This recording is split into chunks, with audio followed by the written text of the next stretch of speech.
Good evening. Tonight we're going to tie the gurgler fly. And by the way, I'm Bruce from the Suncoast Fly Fishers who sponsor these outings or fly tying events. So anyway, we're going to tie tonight a brown gurgler.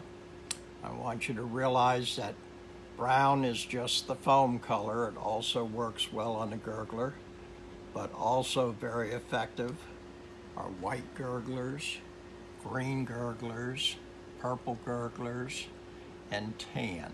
All of these colors work well on our waters. I'm going to go with the brown. I've had good luck with the brown. I'm going to put the hook right in here. I am using a number 2 S10 Stinger Gamakatsu, so I'm going to use this hook first. I'm going to take my brown thread and we're going to apply it right here on the front. We're going to tie just behind the hook eye, and we're going to wrap this back all the way back to the hook bend, just right about here. Now that I've gotten there, I'm going to come back forward until I am at the same location as the hook point. So we've got it there. Now, what I'm going to do is take some brown hair to go with the brown fly, and you can get this off any bucktail you have because the hair in the middle is always a brown. And I'm going to take up a piece of that.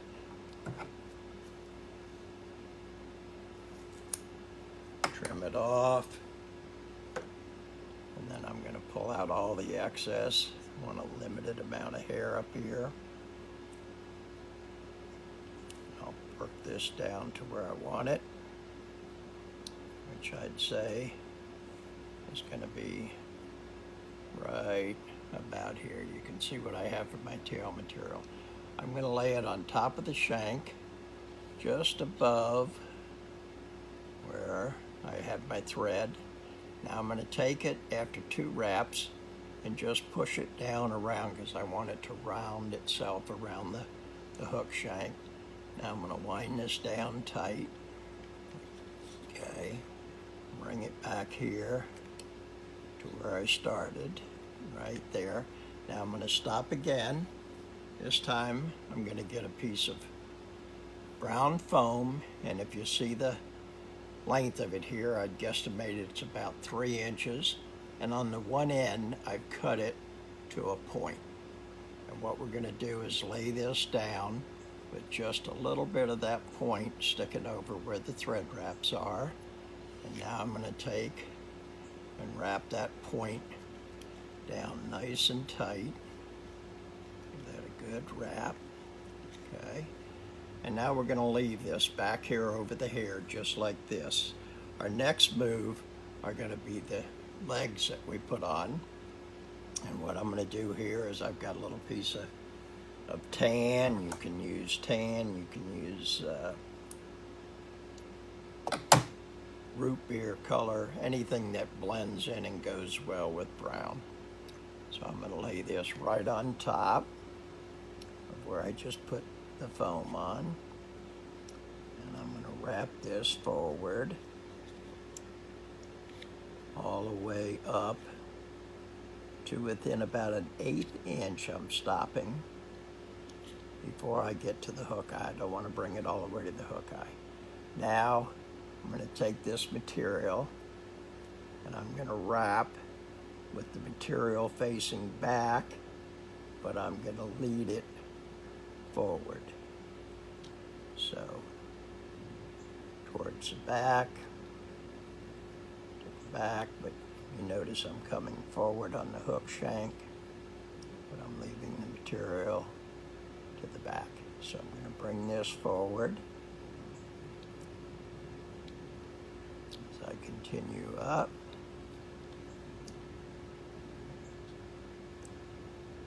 There we go. I'm going to bring this up right about to where the thread was left. I'm right up here. Now I'm going to tie this off right there. I like to get 6 or 8 wraps. Take my scissor, clip off the excess. Now what I want to do is I don't need this material on top, so I'm going to lift it up and just cut straight over the back or the top here. I've done that. Now you can see I've got my feet here, my foam and everything. We're going to take this piece of foam now and we're going to bend it forward. I like to put a little bend here and come forward, and right here where the thread is laying, about 1/8 of an inch back, I'm going to take my fingers and pinch that foam around the hook, and now I'm going to take and give it about 10 wraps. Okay, we've got that. Now as you can see, I'm starting the body here. I've got the foam forward. Some people simply cut it off at this point. I like to put a little more buoyancy in these. So what I like to do is I'll bend this back. I like to let it stick out about 1/4 of an inch, as you can see here.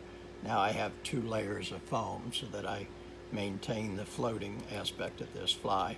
Now where my first tie had been, I'm going to also make my second tie. So I'm going to come back here. Now I'm going to wrap this 10 to 12 times.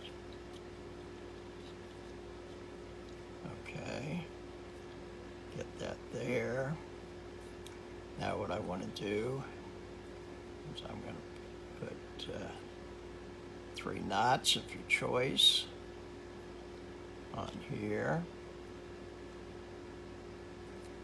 Okay, leave that there. Now what I'm going to do is I don't need this whole thing to lay back this far, so what I'm going to do is cut a little point out of this again, back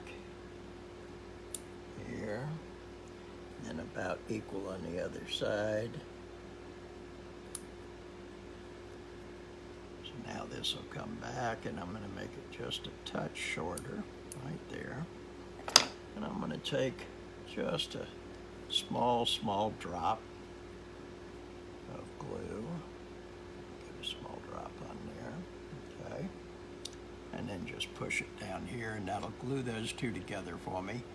And that gives me, again, like I say, I've got pretty much a double thickness now of flotation. And this is a floating fly, so I want to keep it up on the surface. Right here, I like to push this in. Now, you can, if you wish, apply eyes. The doll eyes with the stems on them go in there nicely. To me, that right now is creating a little more weight than I want.